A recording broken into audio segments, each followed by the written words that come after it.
Hello students, welcome to టూటీ టూట్. మనకి రైల్వే నుంచి ఆర్పిఎఫ్ నోటిఫికేషన్ వచ్చింది. మనం యాజ్ యూజువల్ ముందు నుంచి చెప్తున్నాము, జనవరిలో డెఫినెట్గా విత్ ఇన్ 5 డేస్లో నోటిఫికేషన్ వస్తుందని చెప్పేసి.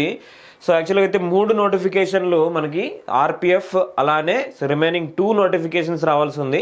సో చాలామంది ఇప్పుడు నేను ఏఎల్పి నోటిఫికేషన్ వస్తుంది విత్ ఇన్ 15 డేస్లో అని చెప్పేసానంటే ఎందుకు వస్తుంది ఏఎల్పి నోటిఫికేషన్ అనేవాళ్ళు కూడా ఉంటారు.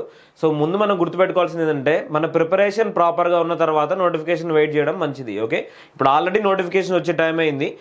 1 by 1. Okay, so every notification మనకి 20 డేస్లో కంపల్సరీగా వస్తుంది. ఓకే, అంటే ఈరోజు మనకు ఆర్పిఎఫ్ నోటిఫికేషన్ వస్తే విత్ ఇన్ 20 డేస్లో మనకి ఏముందో తెలుసు. విత్ ఇన్ 20 డేస్లో డెఫినెట్గా దీనికి ఐఎల్పికి సంబంధించినది, అలానే ఇంకో నోటిఫికేషన్. ఓకే, సో ఏదని నేను కన్ఫర్మ్ చేయడం లేదు. 1 more నోటిఫికేషన్ కూడా మనకి డెఫినెట్గా వస్తుంది. ఎవరైతే ఆన్లైన్లో ప్రిపేర్ అవ్వాలనుకుంటున్నారో, అలానే ఆఫ్లైన్లో ప్రిపేర్ అవ్వాలనుకుంటున్నారో తొందరగా ప్రిపరేషన్ అయితే స్టార్ట్ చేయండి. ఓకే, సో మనకు ఆల్రెడీ తెలుసు నోటిఫికేషన్ వచ్చిన తర్వాత మనకు 4 లేదా 5 నెలలు మాత్రమే టైం ఉంటుంది. సో అందుకని చెప్పేసి మ్యాథమెటిక్స్, రీజనింగ్, సైన్స్ మనం బాగా చదివి కరెంట్ అఫైర్స్ అనేవి అప్డేటెడ్గా ఉన్నామంటే డెఫినెట్గా మనం రైల్వే ఎగ్జామ్ కొట్టచ్చు. ఓకే, సో ముందు మనం నోటిఫికేషన్ గురించి చూద్దాము. ఎవరైతే ఆన్లైన్లో లేదా ఆఫ్లైన్లో ప్రిపేర్ అవుతున్నారో మన స్టూడెంట్స్ ఆల్రెడీ, సో టోటల్గా సిలబస్ కంప్లీట్ చేసిన వాళ్ళు ఉన్నారు, అలానే కొన్ని సబ్జెక్ట్స్ పెండింగ్ ఉన్న వాళ్ళు ఉన్నారు. యాజ్ సూన్ యాజ్ పాసిబుల్ మీరు కంప్లీట్ చేసాను ట్రై చేయండి. అలానే మీకు ఏదైనా పెండింగ్ ఉంటే కొత్త బ్యాచ్లో వచ్చి జాయిన్ అవ్వండి. ఓకే, సో జనవరి 1st వీక్లోనే కొత్త బ్యాచ్ అనేది ఉంటుంది.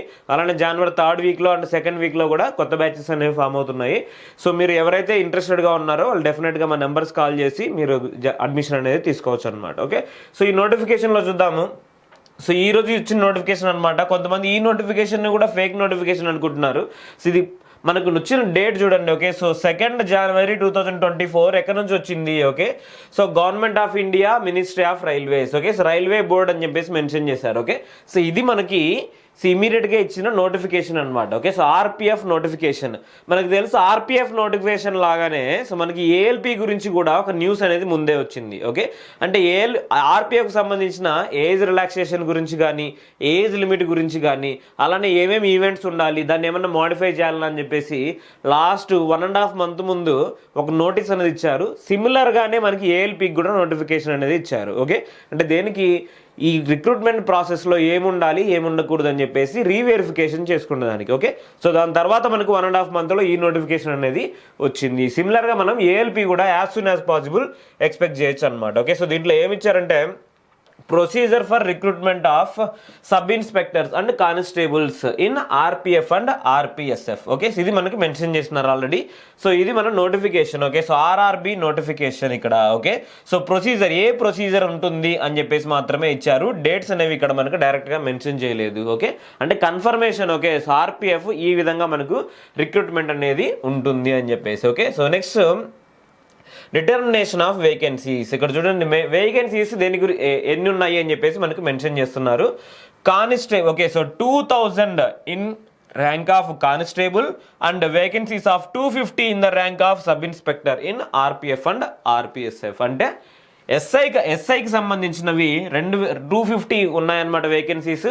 అలానే కానిస్టేబుల్కి సంబంధించింది 2000 in the rank of constable అని మెన్షన్ చేశారు. ఓకే, ఇంకొకటి ఏంటంటే the current round of recruitment is being done for filling up vacancies. అంటే ఈ రౌండ్లో రిక్రూట్ చేసేవి మాత్రమే మెన్షన్ చేశారు. ఇలాంటి ఎన్ని రౌండ్స్ ఉంటాయని కూడా చెప్పలేదన్నమాట. సో దీని తర్వాత కూడా మళ్ళీ రిక్రూట్మెంట్ ఉంటుందా, లేకుంటే వీటిలోనే నెంబర్ ఆఫ్ వేకెన్సీస్ యాడ్ చేస్తారా అని చెప్పేసి కూడా మనకి ఇన్ఫర్మేషన్ అయితే ఇక్కడ కరెక్ట్గా ఇవ్వలేదు. Number of vacancies to be filled shell be decided by the ministry of railways from the time to time. ఇక్కడ మెన్షన్ చేస్తున్నారు క్లియర్గా. ఏంటి ఇచ్చినది 2000 ప్లస్ 250 వేకెన్సీస్ అయినా కానీ ఎంటైర్ ఏదైనా డెసిషన్ తీసుకునే కెపాసిటీ ఎవరికి ఉంది? ఓన్లీ మినిస్ట్రీ ఆఫ్ రైల్వేస్కి మాత్రమే ఉంది, time to time. Okay, so time pass అయ్యే కొద్ది మనకి నెంబర్ ఆఫ్ వేకెన్సీస్ యాడ్ చేయొచ్చు అని కూడా మెన్షన్ చేస్తారనమాట. ఓకే, సో ఇది మనకి మనకి వేకెన్సీస్ గురించి అనమాట. Okay, 15% of vacancies shall be reserved for women. Okay, so women category వాళ్ళకి ఉన్న వేకెన్సీస్లో 15% అనేది రిజర్వేషన్ అనేది ఉంటుంది అని చెప్పేసి మెన్షన్ చేశారు. దీనికి సంబంధించిన హారిజాంటల్ రిజర్వేషన్ అనేది 3rd and 4th పేరాలో ఉంటుంది. మీరు ఒకసారి డీటెయిల్ నోటిఫికేషన్ నేను డిస్క్రిప్షన్లో కూడా ఇస్తాను. మీరు ఒకసారి ఈ డీటెయిల్స్ నోటిఫికేషన్ చూడాలనుకుంటే ఒకసారి చూడండి. Okay, so next recruitment procedure. ఇది మనకి ఇంపార్టెంట్ అనమాట. ఆల్రెడీ మనకు తెలిసినట్లే computer based test to be conducted by railway recruitment board RRB recruit చేస్తుంది. Next physical efficiency test and physical measurement test okay to be conducted by railway protection force RPF conduct చేస్తుంది. Okay next phase 3 okay so ఏముంటుంది document verification to be conducted by railway protection force RPF మాత్రమే దీన్ని చూస్తుంది అనమాట. అంటే verification చేసేది ఎవరు అని చెప్పేసి కూడా మెన్షన్ చేసినారు. ఓకే ఫస్ట్ ఫేజ్ ఎగ్జామినేషన్ మాత్రం ఆర్ఆర్బి కండక్ట్ చేస్తుంది. సో దాని తర్వాత ఫేజ్ 2 అండ్ ఫేజ్ 3 ఆర్పిఎఫ్ అనేది కండక్ట్ చేస్తుంది అని చెప్పేసి మెన్షన్ చేశారు. Okay so the document verification shall be completed after PET or PMT. Okay so దీని తర్వాత మాత్రమే సో మనకి డాక్యుమెంట్ వెరిఫికేషన్ అనేది ఉంటుంది అనేసి మెన్షన్ ఇచ్చారనమాట. ఓకే సో నెక్స్ట్ సో దీనికి సంబంధించిన సో సబ్ ఇన్స్పెక్టర్కి సంబంధించిన so central recruitment committee and functions okay so దానికి సంబంధించిన ఫంక్షన్స్ అనేవి మెన్షన్ చేశారనమాట. సో ఎనీవే దీనికి సంబంధించిన అఫీషియల్స్ డీటెయిల్స్ అనమాట ఇవన్నీ కూడా. సో నెక్స్ట్ మనకి zones okay so different zones zonal railways ఏ దాని కిందకి వస్తాయని చెప్పేసి ఈస్ట్ రీజియన్లోకి మనకి వస్తాయి, అలానే వెస్ట్ రీజియన్లోకి వస్తాయి, నార్త్ రీజియన్స్ అలానే సౌత్ రీజియన్స్లోకి వస్తాయి. సో నోడల్ పీసీఎస్సీ ఆల్రెడీ మెన్షన్ చేశారు, మనం దీనికి రెస్పాన్సిబుల్ అనమాట. ఓకే అంటే మనకి ఇది అప్లై చేసేటప్పుడు అయితే పెద్ద రిక్రూట్మెంట్ అయితే ఏముండదు. సో దాని తర్వాత మనకి సో అలానే కానిస్టేబుల్కి సంబంధించినది. ఓకే సో దీని తర్వాత age limit okay so eligibility of conditions ఇక్కడ చూడండి citizenship must be a citizen of India. Okay next educational qualifications and age. Okay so educational qualification ఏంటంటే ఎస్ఐకి okay so sub inspector RPF sub ఇన్స్పెక్టర్కి qualification ఏంటి graduate from a recognised university అంటే degree కంపల్సరీగా ఉండాలి. Degree అంటే so నార్మల్గా degree complete చేసినా లేకుంటే బీటెక్ కంప్లీట్ చేసినా సబ్సిక్వెంట్ డిగ్రీ అనేది ఏదైనా కంప్లీట్ చేస్తున్నా మీరు దీనికి ఎలిజిబిలిటీ ఉంటుంది. నెక్స్ట్ కానిస్టేబుల్కి ఏంటి 10th class plus are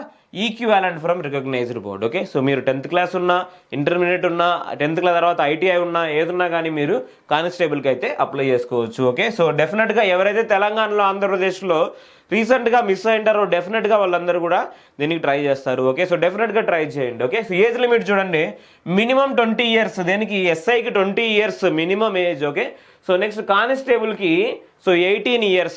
okay so ఇది మనకి సో 18 years అనేది సో మనకి age limit minimum age limit అనమాట. సిమిలర్గా మనకి సో మ్యాక్సిమం ఏజ్ లిమిట్ 25 అని ఇచ్చారు. Open category maximum age limit 25. Okay so దీనికి ఏజ్ రిలాక్సేషన్ ఓకే సో దీనికి ఏజ్ రిలాక్సేషన్ చూడండి ఎస్సీ ఆర్ ఎస్టీ కేటగిరీకి సంబంధించిన వాళ్ళకి 5 years అంటే 25 + 5 టోటల్ 30 years వరకు ఉన్న వాళ్ళు అప్లై చేసుకోవచ్చు. ఒక్కరోజు ఎక్కువైనా కానీ మనము అప్లై చేసుకునే దానికి లేదు.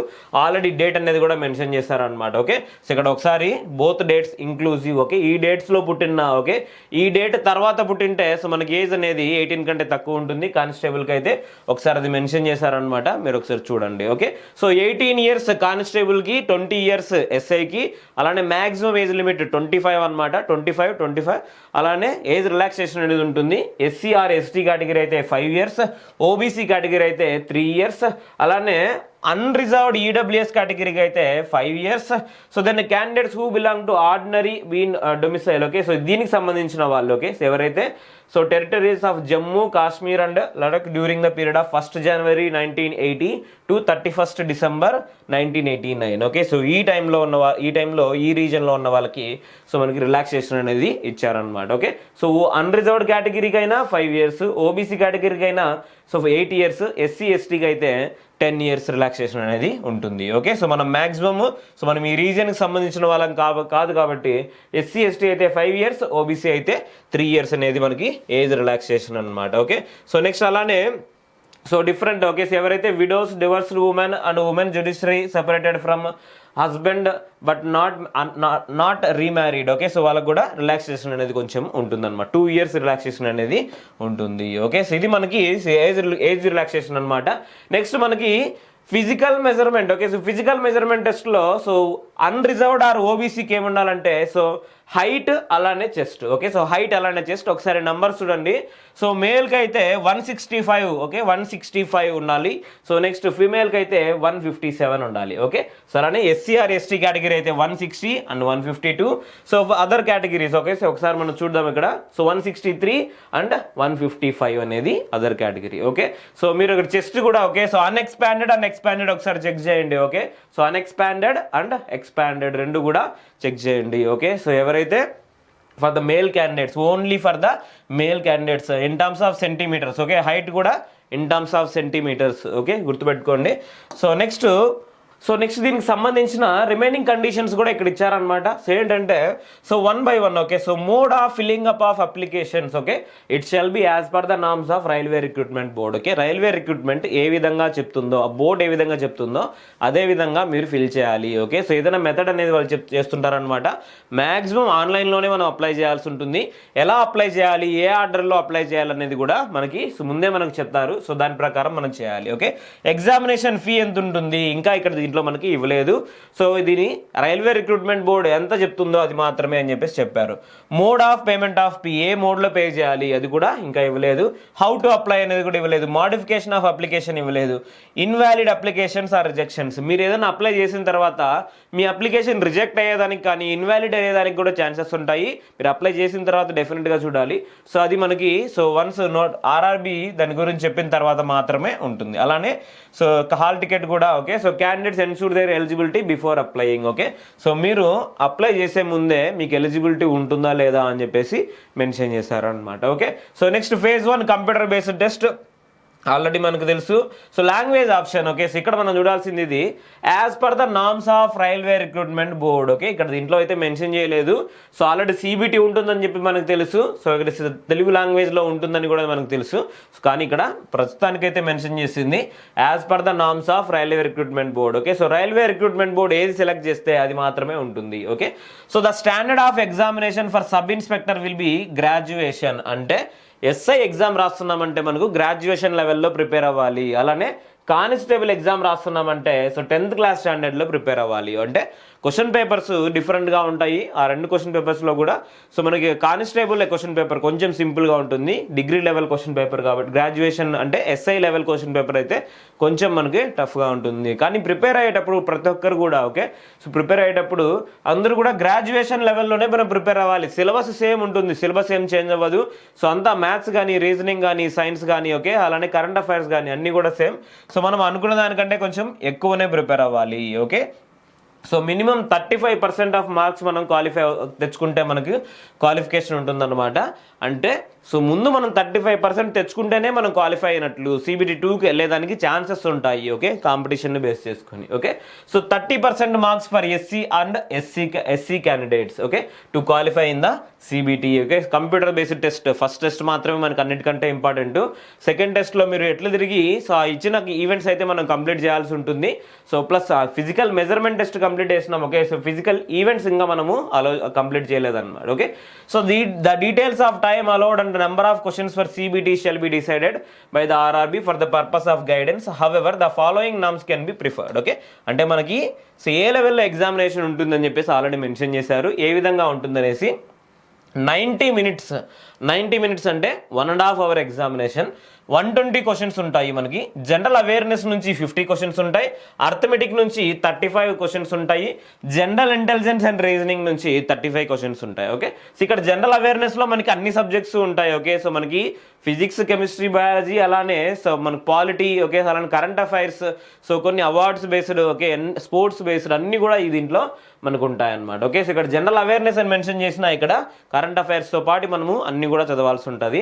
సో నాకు అర్థమెటిక్లో మనకి 35 క్వశ్చన్స్, 35 అండ్ కానిస్టేబుల్లో కూడా 35 క్వశ్చన్స్ అని చెప్పేసి మెన్షన్ చేశారు. ఓకే, అంటే 1.5 hourలో 120 క్వశ్చన్స్ మనము కంప్లీట్ చేయాల్సి ఉంటుంది. సో మనకి నంబర్ ఆఫ్ క్వశ్చన్స్ ఎక్కువ ఉంటాయి, టైం అనేది తక్కువ ఉంటుంది. ఓకే, ఇక్కడ మనకు మెన్షన్ చేశారు సిలబస్. జనరల్ అవేర్నెస్ చూడండి, కంప్లీట్గా మనకి సిలబస్ అనేది మెన్షన్ చేశారు. So Indian constitution, sports, general science, okay, అలానే polity, general polity, economics, geography, arts and culture, Indian history, okay ఇవన్నీ కూడా మనకి మెన్షన్ చేశారనమాట. సో అలానే మనకి ఎవ్రీడే అబ్జర్వేషన్స్ అని చెప్పేసి అంటే సో మనకి సైన్స్ అండ్ టెక్నాలజీలో సంబంధించిన సో కరెంట్ అఫైర్స్ కానీ అలానే recent current affairs last 6 months current affairs నుంచి మనము డెఫినెట్గా చదువుకుంటూ ఉండాలి. అలానే ఏదైనా స్టాటిక్ జీకే ఉంటే వాటిని కూడా మనము చదువుకుంటూ ఉండాలి. ఓకే ఇది మనకి జనరల్ అవేర్నెస్ సంబంధించింది. అన్నిటికంటే ఎక్కువ వెయిటేజ్ ఉన్నది జనరల్ అవేర్నెస్. ఇక్కడ మనం ఎక్కువ మార్క్స్ కూడా మనము కొట్టచ్చు. ఓకే సో నెక్స్ట్ అర్థమెటిక్ సంబంధించింది. ఆల్రెడీ ఇక్కడ సిలబస్ ఏమో మనకు తక్కువే మెన్షన్ చేస్తారు, కానీ మనం చదవాల్సింది కొంచెం ఎక్కువే ఉంటుంది. సో ప్రతి ఒక్క టాపిక్ నుంచి క్వశ్చన్ అనేది మనకు ఉంటుంది. ఓకే సో ఆర్ఆర్బి అర్థమెటిక్లో మనకి ఆల్మోస్ట్ 30 టాపిక్స్ ఉంటాయన్నమాట. అంటే 30 టాపిక్స్ ఉంటాయి, 35 క్వశ్చన్స్ ఉన్నాయంటే డెఫినెట్గా ఎవ్రీ టాపిక్ నుంచి ప్రతి టాపిక్ నుంచి మనకి ఒక్కొక్క క్వశ్చన్ ఎక్స్పెక్ట్ చేయొచ్చు. ఎన్ని క్వశ్చన్స్ ఇస్తే అన్ని క్వశ్చన్స్ మనం ఆన్సర్ చేస్తేనే మనం డెఫినెట్గా సో దీంట్లోనే మన క్వాలిఫికేషన్ ఉంటుంది. ఓకే ఎప్పుడైనా ఈ రెండు ఓకే సో అర్థమెటిక్ అండ్ రీజనింగ్లో కలిపే మనము క్వాలిఫికేషన్ సాధించినామంటే డెఫినెట్గా రైల్వే జాబ్ అనేది మనం కొట్టచ్చు. ఓకే సో గుర్తుపెట్టుకోండి CBT 1 okay so first stage of examination phase 1 మాత్రమే మనకి అన్నిటికంటే ఇంపార్టెంట్. నువ్వు ఎగ్జామ్ క్వాలిఫై అవ్వలేదంటే నెక్స్ట్ స్టేజ్లోకి వెళ్ళలేవు, తర్వాత నువ్వు ఎప్పుడో వెయిట్ చేయాల్సి ఉంటుంది, తర్వాత మన స్టేట్ నోటిఫికేషన్స్ గురించి మళ్ళీ వెయిట్ చేయాలి. Okay so next general intelligence and reasoning. So already మనకి టాపిక్స్ మెన్షన్ చేశారు. 25 నుంచి 28 టాపిక్స్ ఉంటాయి రీజనింగ్లో. మనకు ఆల్రెడీ తెలుసు 35 క్వశ్చన్స్ వస్తాయని చెప్పేసి. సో ఇక్కడ దీంట్లో నుంచి కూడా ఎవ్రీ టాపిక్ నుంచి ఒక క్వశ్చన్ అనేది మనకి ఇవ్వడం జరుగుతుంది. Okay so candidates will be required to answer all questions and shall be allowed 1 mark. Okay so 1 mark each correct answer, 1/3 mark will be deducted from each incorrect answer. అంటే ప్రతి correct ఆన్సర్కి okay so ప్రతి correct ఆన్సర్కి మనము 1 mark మనకు వస్తుంది. అలానే తప్పు పెట్టినామంటే 1/3 mark మనకి వెళ్తుంది. Okay so candidates will be required to answer all questions and shall be awarded 1 mark. Okay so correct చేస్తే 1, కరెక్ట్ రాకపోతే సో -0.33 మనకు కట్ అవుతుంది. Okay so next the language of question paper will be as per the norms of railway recruitment board. మనం already చూస్తాం దీని గురించి. Okay so ఇక్కడ phase 2కి సంబంధించిన physical efficiency test. Okay sub ఇన్స్పెక్టర్కి అలానే sub inspector male and female, constable male and female రెండు కూడా మెన్షన్ చేశారనమాట. సో ఫిమేల్ కేటగిరీ వాళ్ళకి 1600 meters లేదు. ఓకే ఫిమేల్ కేటగిరీ వాళ్ళకి 1600 meters లేదు. ఫిమేల్ వాళ్ళకి ఏముంది 4 minutes. ఓకే 4 minutesలో 800 meters కంప్లీట్ చేయాలి. అలానే కానిస్టేబుల్కి అయితే 3 minutes 40 secondsలో మనం 800 meters కంప్లీట్ చేయాలి. ఓకే సో ఆల్రెడీ మనకు తెలుసు 3 ఈవెంట్స్ ఉంటాయి. సో ఇది మనకి రన్నింగ్ అనమాట 1600 meters అంటే 1.6 km మనం కొట్టాలి. సో దాని తర్వాత long jump. Okay so long jump ఎన్ని ఫీట్ అని చెప్పేసి మనం చూడండి. Okay so long jump 12 feet ఇక్కడ. ఓకే కానిస్టేబుల్కి అయితే 14 feet. Okay so female category కానిస్టేబుల్కి అయితే 9 feet, సబ్ ఇన్స్పెక్టర్ ఫిమేల్ కేటగిరీకి అయితే 9 feet. ఓకే అలానే high jump 9 feet 9 inch. Okay sub ఇన్స్పెక్టర్కి 9 feet 9 inch. దీంట్లో రిలాక్సేషన్ అనేది ఏముండదు. ఓకే సో గుర్తుపెట్టుకోండి. ఎక్స్ సర్వీస్ మెన్కు మాత్రం ఇక్కడ మెన్షన్ చేశారనమాట. సో వాళ్ళకి కూడా ఏదైనా మెజర్మెంట్ టెస్ట్ అనేది మాత్రం డెఫినెట్గా ఉంటుంది. ఈ ఫిజికల్ ఎఫిషియన్సీ టెస్ట్ అనేది సో ఆల్రెడీ ఎక్స్ సర్వీస్ మెన్కి ఉండదు. ఓకే అని మెన్షన్ చేశారు. ఓకే నెక్స్ట్ మనకి డాక్యుమెంట్స్. ఓకే సో ఎవరైతే ఇది చాలా ఇంపార్టెంట్. సో డాక్యుమెంట్ వెరిఫికేషన్ అనేది సో డెఫినెట్గా ఎవరైతే క్వాలిఫై అవుతారో, ఎవరైతే measurement test efficiency test complete చేస్తారో వాళ్ళకి డాక్యుమెంట్ వెరిఫికేషన్ phase 3లో ఉంటుంది. సో phase 3లో మనకి ఏమేమి సర్టిఫికేట్స్ కావాలి అనేది కూడా మీరు గుర్తుపెట్టుకోవాలి. సో అప్పుడు మేము తీసుకుంటాం ఈ సర్టిఫికేట్స్ అనేది కూడా మీకు అంత కరెక్ట్ కాదు. ఇప్పుడే మీరు ఆ సర్టిఫికేట్స్ అన్ని కూడా మీ కేటగిరీకి సంబంధించినవి కానీ ఓకే మీకు ఏమేమి సర్టిఫికేట్స్ అవసరం అవుతాయో ఒకసారి చెక్ చేసి అన్ని కూడా రెడీగా పెట్టండి. ఎప్పుడైతే నోటిఫికేషన్ వస్తుందో ఓకే అంటే అప్లై చేసుకునే దానికి నోటిఫికేషన్ వస్తుందో అప్పుడు ఇమీడియట్గా మీరు దాన్ని ఫిల్ చేయొచ్చు. Okay so matriculation certificate as proof of age. Okay అంటే ఏజ్ ప్రూఫ్ కోసం మనం దేన్ని చూసుకోవాలి? SSC certificate. Okay so matriculation అంటే SSC certificate. Graduation are matriculation certificate as proof of educational qualification. So అదే మనము ఇంకోసారి ఇవ్వాల్సి ఉంటుంది అనమాట. సో ఒకవేళ మీరు కానిస్టేబుల్కి అప్లై చేసినట్లయితే, మీరు SIకి అప్లై చేసినట్లయితే గ్రాడ్యుయేషన్ కంప్లీట్ అయిన సర్టిఫికేట్ అనేది ఉండాలి. Okay next caste certificate. ఎవరికి? SC ST OBC క్యాండిడేట్స్కి క్యాస్ట్ సర్టిఫికేట్ అనేది డెఫినెట్గా ఉండాలి. So in the format prescribed for employment under central government. Okay ఇది మనం తర్వాత చూద్దాం దీని గురించి. సో ప్రిస్క్రైబ్డ్ ప్రిస్క్రైబ్డ్ ఫార్మాట్లో మాత్రమే ఉండాలి. ఓకే, సో ఆల్రెడీ మనకు తెలుసు చాలా మంది క్యాస్ట్ సర్టిఫికేట్ అనేది తీసుకుంటారు. So next discharge certificate for ex service మెన్కి అయితే ఆల్రెడీ వాళ్ళు వర్క్ చేసి డిశ్చార్జ్ అయిన సర్టిఫికేట్ తీసుకోవాలి. 2 copies of self attested colour photographs. Okay, so document verification అప్పుడు ఇప్పుడు అంత అవసరం లేదు ఇది. Okay, so next no objection certificate. ఎవరైతే ఆల్రెడీ వర్క్ చేస్తున్నారో ఏదైనా గవర్నమెంట్లో కానీ ఏదైనా వేరే కంపెనీస్లో కానీ సో వాళ్ళు నో అబ్జెక్షన్ సర్టిఫికేట్ అనేది తీసుకోవాల్సి ఉంటుంది. ఓకే, సో ఇవి కాకుండా మనకి ఏదైనా ఎకనామికల్లీ వీకర్ సెక్షన్ అయితే ఈడబ్ల్యూఎస్ సర్టిఫికేట్ కానీ ఓకే ఇలాంటివి డెఫినెట్గా మనం తీసుకోవాలి. ఎవరికైతే లేవో as soon as possible apply చేసుకొని తీసేసుకోండి. ఎందుకంటే డేట్ అనేది ఇస్తారనమాట. ఈడబ్ల్యూఎస్ అప్లై చేసుకునే వాళ్ళకి డేట్ అనేది ఇస్తారు. ఆ డేట్ లోపు మనం డెఫినెట్గా సో ఈడబ్ల్యూఎస్ సర్టిఫికేట్ అనేది ఉండాలి మనకి. ఓకే, ఇది మనకి కంప్లీట్గా ఇచ్చిన ఇన్ఫర్మేషన్ అనమాట. సో దీని గురించి ఇంకా చాలా ఉందన్నమాట నోటిఫికేషన్లో అయితే. సో మనకు కావాల్సిన ఇన్ఫర్మేషన్ మొత్తం ఇక్కడే మనకి ఉండింది. ఓకే, సో ఎనీవే దీని గురించి సో మీకు ఏదైనా డౌట్ వస్తే ఓకే సో డెఫినెట్గా నన్ను అడగండి. క్వాలిఫైయింగ్ మార్క్స్ అనేవి ఉన్నాయి. అలానే ఆన్లైన్ లేదా ఆఫ్లైన్లో మీకు కోచింగ్ కావాలంటే ఇమీడియట్గా మీరు మా నెంబర్ కాల్ చేయండి. సో దీని గురించి ఎటువంటి ఇన్ఫర్మేషన్ అయినా సో మేము మీతో మాట్లాడతాం. ఓకే, సో ఫస్ట్ మీరు గైడెన్స్ పెంచుకునేసి ప్రతి ఒక్కరికి చెప్పి ఓకే ఎక్కువ గ్రూప్గా ప్రిపేర్ అయ్యేదానికి ట్రై చేయండి. అప్పుడైతేనే ఇలాంటి ఎగ్జామ్స్ అనేవి మనకి వస్తాయి. ఓకే, అలానే మీరు ప్రిపేర్ అవుతున్నప్పుడే ఎప్పుడైతే మన కోచింగ్లో జాయిన్ అవుతారో ఇమీడియట్గా మీరు గ్రౌండ్ ప్రాక్టీస్ కూడా చేయాల్సి ఉంటుంది. ఓకే, CBT 1 కంప్లీట్ అయినాక చేస్తాను నేను ప్రాక్టీస్, లేకుంటే ఎలక్షన్స్ అయినాక చేస్తా. ఎలక్షన్స్ ఉన్నాయి కదా, ఎగ్జామ్ పోస్ట్పోన్ అవుతుందేమో, ఇట్లాంటివన్నీ వద్దు. ఓకే, సో ఎప్పుడైతే మీరు CBT 1 ప్రిపరేషన్ కోచింగ్ స్టార్ట్ చేస్తున్నారు ఓకే either ఆన్లైన్లో చేయండి లేకుంటే ఆఫ్లైన్లో చేయండి. ఇమీడియట్గా మీరు గ్రౌండ్ ప్రాక్టీస్ కూడా చేయాలి. ఎందుకంటే మీరు చివర్లో ప్రాక్టీస్కి వెళ్తాము లేకుంటే ఒక 20 డేస్లో నేను ఫిట్గానే ఉన్నాను 20 డేస్లో నేను రన్నింగ్ చేసి అంతా కూడా కొట్టేస్తానని చెప్పేసానంటే అప్పుడు మనకు తెలియని ప్రాబ్లమ్స్ వస్తాయి. ఓకే, సో చాలామంది SI కానిస్టేబుల్ ఆస్పిరెంట్స్కి వచ్చేది ఏంటంటే సో మనకి లెగ్ పెయిన్ కానీ ఓకే సో ఇలాంటివి కొన్ని ఇమీడియట్గా మనకి రైజ్ అవుతాయి అనమాట. ఎప్పుడైతే మనం లాంగ్ రన్లు చేస్తున్నామో ఈ ప్రాక్టీస్ అనేది అప్పుడు మనకి ఈ ప్రాబ్లమ్స్ అన్నీ కూడా సాల్వ్ అయిపోతాయి. Okay, so anyway all the best. Thank you so much.